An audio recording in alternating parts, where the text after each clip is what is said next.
Here's the surprising answer. So, this leads us to a really important question. How do we know when that helpful alarm system has kind of gone haywire and turned into a disorder that's actually hurting us instead of helping? Well, the author points to three big red flags. First, impairment.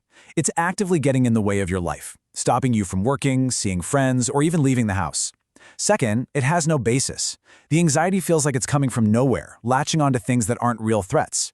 And third, disproportionate. Your reaction is a 10 out of 10 panic attack over a 1 out of 10 problem.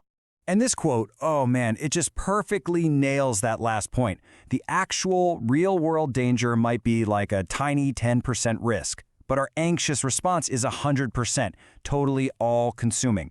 It's like your fire alarm going off because someone lit a single match. Okay, so if the alarm is broken, how do we fix it?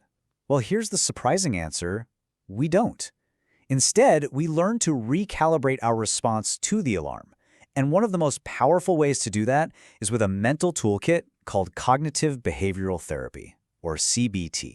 CBT is built on this really simple but kind of mind-blowing sequence. A situation, like a crowded bus showing up, is totally neutral. It's just a bus. It's our thought about the bus that creates the emotion. And then, that emotion is what drives our behavior. And that right there is the whole secret. It's in step 2. You can't change the fact that the bus is crowded, but you absolutely can change your automatic thought about it. And if you can challenge and change that thought, you can change the entire outcome.